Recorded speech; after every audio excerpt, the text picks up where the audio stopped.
ઘરના બધા ઢસડા મારે કરવાના. મમ્મીજી તમને કઈ વાત મળી?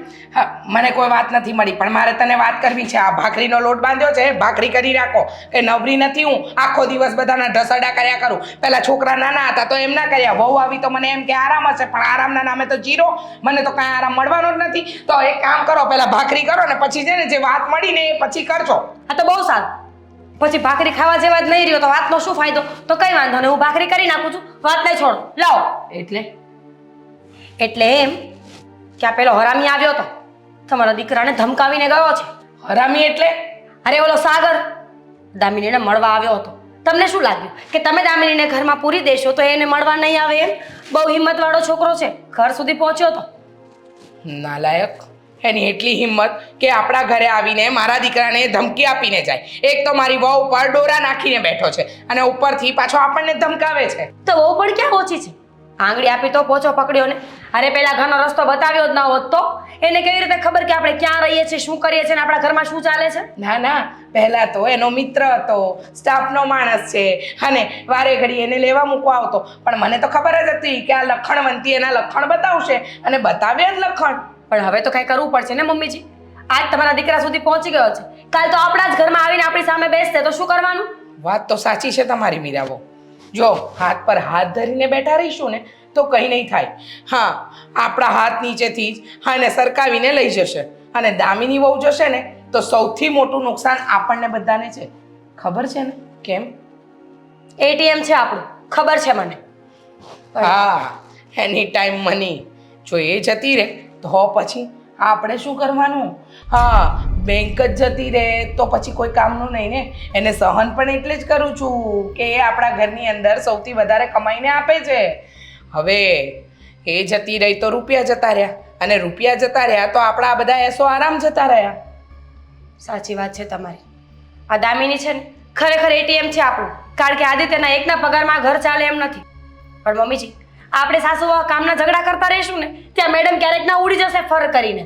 મને પણ એમ જ લાગે છે કે અત્યારે આ કામના ઝઘડાને બાજુ પર મૂકી અને એના પર ધ્યાન વધારે કેન્દ્રિત કરવા જેવું છે. જો એના પર ધ્યાન કેન્દ્રિત કરીશું તો ખબર પણ પડશે ને કે આપણી વહુ ક્યાં એની રંગરલિયા મનાવી રહી છે. હા, સાચી વાત છે તમારી. આ દામિને તો બહુ કરી છે. સમજતી નથી કે હું વિધવા છું, કોઈ કુંવારી દીકરી નથી કે મારા માંગા આવે, મારા લગ્ન થાય અને મારે પ્રેમી હોય. ના ના, એને તો પ્રેમી ગોતી રાખ્યો છે. લગ્ન જીવનના સપના જોઈ લીધા છે. જેમ મારા દીકરાને ભરખી ગઈ એમ કાલે ઉઠીને સાગરને ભરખી જ જશે. ત્યારે એના ઘરના લોકોની પણ આંખ ખુલશે કે આ એકલી રહેવા માટે જ જન્મ થયો છે, આના બીજે લગ્ન કરાવાય જ નહીં. આ તો સારું કહેવાય ને કે આદિત્ય ડર્યા નહીં ને સામનો કર્યો, નહીં તો એ ઘર સુધી પણ પહોંચી જાત. એકદમ સાચું કહ્યું. પણ હવે બહુ થયું. હવે તો એને સાચી હકીકતનું ભાન કરાવવું જ પડશે. એક કામ કરો, હે ભૂખી હશે ને, ખાવાનું તો ખાધું નહીં હોય, કંઈક ખાવાનું આપવા કે પૂછવા તો જવું પડશે ને. પૂછી લો એટલે ખબર પડે કે મેડમ ઠૂસશે કે પછી ભૂખ્યા રહીને આપણું લોહી પીશે. પૂછી લઈશું. પણ સાચું કહું ને તો મારી કોઈ મરજી પૂછવાની નથી. અરે મરી જાય તો પણ શું છે? આમ પણ આજ નહીં તો કાલ આ ઘર મૂકીને ભાગી જશે ને એના કરતાં બેટર કે સાજી માંદીએ ઘરમાં પડી રહી. હા, વાત તો સાચી છે. સાજી માંદી ઘરમાં બે પડી રહે, સાજી માંદી અહીંયા જીવે, પણ એ જીવતી નથી, આપણને જીવતા જીવત મારી નાખે એવી છે. હા જો ને, જન્મતા વેદ એના મા બાપને ભરખી ગઈ. હા, પિયરમાં કોઈ નથી નામે નકશે કહેવા માટે, મામો મામી માસા માસી કોઈ નથી, અને અહીંયા આવી તો મારા દીકરાને ભરખી ગઈ. અને મોટી નવી નવાઈની ભણી છે, નોકરી કરે છે, તો કોઈકને કંઈક રીતે તો કામ આવે. પણ એ પણ નથી કરવું એ મેડમે તો. એમાં પણ વાત તમારા દીકરાનો જ હતો ને. એમને શું કામ લાવવાની જરૂર હતી અનાથને ઘરે? પણ નહીં, એ તો ત્યારે મંડ્યા હતા, પ્રેમ થઈ ગયો છે, પ્રેમ થઈ ગયો છે, સારી છોકરી છે. સારી છોકરીએ તો જીવતા ઇજ્જત ન રાખી, મર્યા પછી પણ ઇજ્જત ન રાખી પતિની. અરે પહેલા તો મને એમ હતું મીરા વહુ કે આ ઘરની બહાર જાય છે, નોકરી કરે છે, મારા દીકરાના ગમમાં જીવી રહ્યા છે. પણ આને તો વારે ઘડીએ પ્રેમ થાય છે, અને પ્રેમ પણ કેવો! હા, મારો દીકરો ગયો નથી કે બીજા સાથે પ્રેમ થઈ ગયો. હા, જીવન જીવવાના એને સપના જોઈ લીધા. પણ હવે નહીં, બહુ થયું એટલે બહુ થયું. જાઓ, જઈને પૂછી આવો.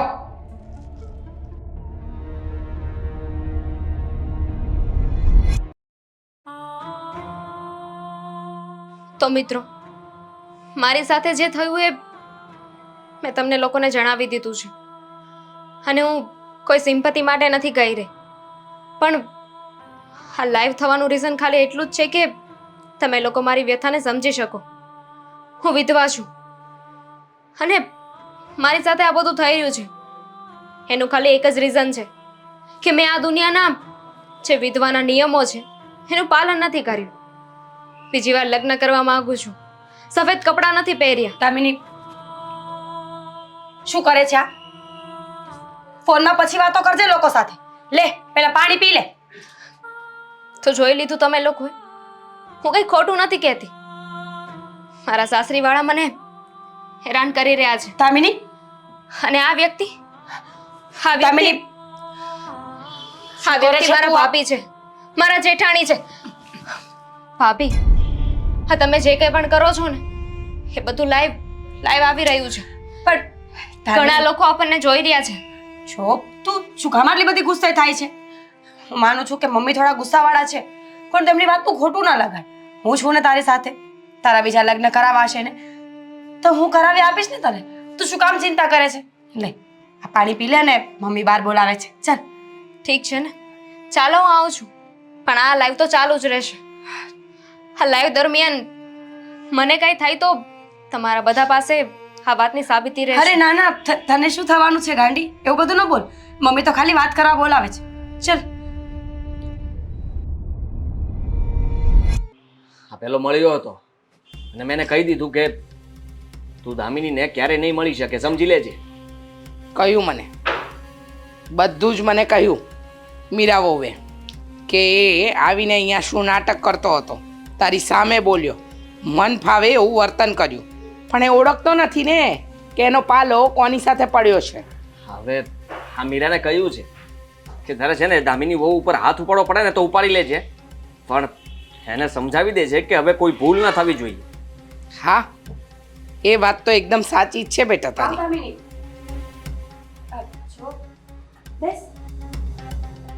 એને બેસાડવાની શું જરૂર છે? મમ્મીજી હા, મમ્મીજી ચૂપ. શું ચૂપ? શું ચૂપ? હા, બહાર લઈને શું કામ આવી તું? તને અને- જરાક પણ બુદ્ધિ નથી? અને ના આને પડી. બહાર લાવવા જેવી છે નહીં. આના લખણ છે. શું આ કરે છે? હા, મમ્મીજી સમજવાની અરે કોશિશ. તને સમજાવવા તો મોકલી હતી. હા. આ સમજાવી તે, હા? અને બહાર શું આવ્યા એ? અને પેલાને મેં કહી દીધું છે, આની દાદાગીરી કે ધમકી કઈ નહીં ચાલે, સમજી લેજો તમે પણ. તમે હા, લોકો લખણ છે ને તારા, એ તું રૂમમાં જ રાખ એટલે બરાબર છે. મજાક કરે છે. મમ્મીજી અને આદિત્ય મજાક કરે છે તારી સાથે. આ મારા સાસુ છે અને આ મારા જેઠ. જોઈ રહ્યા છો ને તમે લોકો? કોણ છે? લાઈવ ચાલુ છે એના ફોનમાં મમ્મીજી. એટલે કે એ બંધ કર.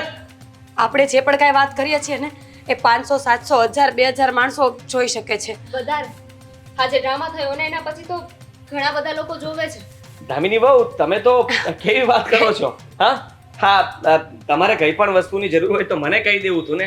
આવી નાની અમથી વાત ને લઈને ઘરમાં બસ ઝઘડો એટલી. કરવો, આવી રીતે રિસાઈ જવું એ સારી વાત ના કહેવાય. મમ્મીજી. તમે તો કેટલા દિવસથી રિસાઈને ઘરમાં મતલબમાં એકને એક રૂમમાં પુરાઈ રહ્યા હતા. આ તો ખોટું કરી રહ્યા હતા તમે, બરાબર ને મમ્મી? હા, જીવન તો જીવવું જોઈએ. શું થયું કે મારો દીકરો ગતો રહ્યો હતો? બેટા તું હર ફર મમ્મી લોકોને બસ. હા, તમારા બંનેની નોટંકી તમારી પાસે રાખો. નોટંકીની કોઈ વાત નથી દામિની. હું જ આવીને પાણીનો ગ્લાસ લઈને પીવડાવવા હા, માટે. હા. અમને ગુસ્સો હોત તો હું થોડી આવત. હે અને મમ્મીજી? અમે લોકો તો તારું ધ્યાન રાખીએ છીએ સમયસર. તું કોઈ કામ નથી કરતી છતાંય અમે લોકો તારું બરાબર ધ્યાન રાખીએ છીએ. બધું જ જતું હા. કરીએ છીએ. હા.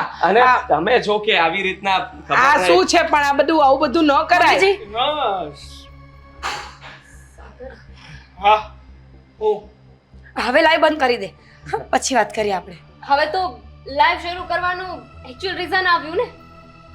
પણ ભાઈ તું શું કામ આવ્યો છે? મારી બહુ શાંતિથી જીવી રહી છે, એને જીવવા દો. હા, મમ્મીજી, મેં આની પહેલા પણ પ્રસ્તાવ મૂક્યો હતો કે હું લગ્ન કરવા માંગુ છું. હવે તો લાઈવ પણ ચાલુ છે એટલે બધા લોકો જુએ છે, તો ફરી એકવાર પૂછું છું, હું બીજી વાર લગ્ન કરું એમાં તમને કોઈને કાંઈ પ્રોબ્લેમ છે? બોલો. અરે બોલો બોલો બોલો, કેમ ચૂપ થઈ જાવ તમે? ના ના, પ્રોબ્લેમ તો શું, પણ બેટા આ ઘરમાં તને અમે દીકરીની જેમ રાખી હા, છે. હા, દીકરીને વળાવી પણ પડે ને. હા, અમારી તો એવી જ આશા હતી કે અમે તમારા માટે કોઈ સારો મુહૂર્ત તો ગોતીએ, પણ તમે તમારી રીતે જ ગોતી લીધો છે હા. આવો સારો હટોખટો તો બહુ સારી વાત કહેવાય. બહુ સારું કર્યું, બહુ સારું કર્યું. યસ ઓર નો?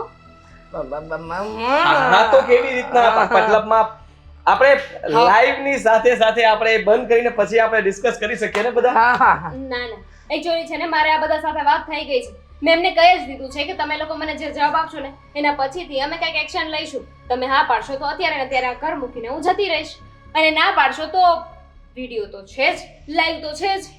જો આ તો ખોટું કહેવાય ને. આ તમે આવી રીતના આપણા ઘરની આબરૂને ઉછાળી રહ્યા છો. હા દામિની, ઘરની વાત ઘરમાં રાખવી જોઈએ. આજ સુધી અમે તને કેટલી સાચવી છે, ત્યારે તો ક્યારેય તે લાઈવ કર્યું નહીં, ત્યારે તો લોકોને કાંઈ કહ્યું નહીં. અને હવે અમારી એક નાની એવી ભૂલ શું આવી ગઈ, એ પણ સારું વિચારીને, તારું સારું વિચારીને અમે તને રોકી તો તું લોકોને બતાવે છે. હા, તો તમારા બધાના સપોર્ટ માટે થેન્ક યુ. આ લોકો માની જ ગયા છે.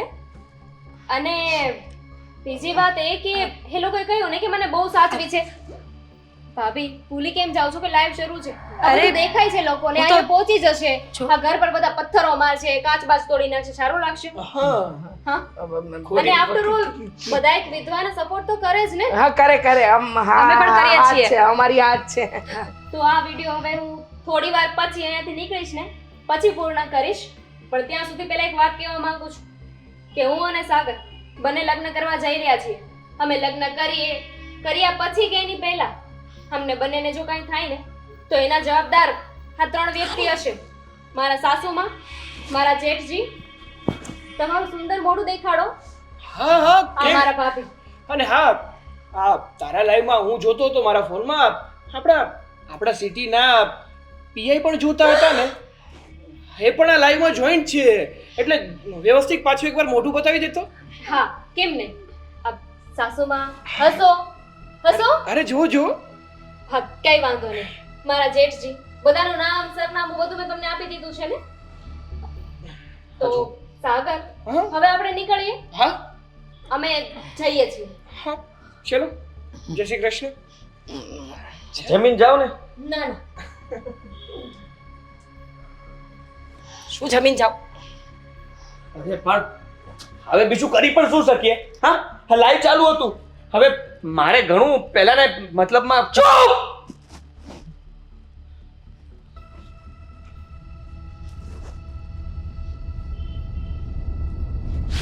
બેસી જાઓ.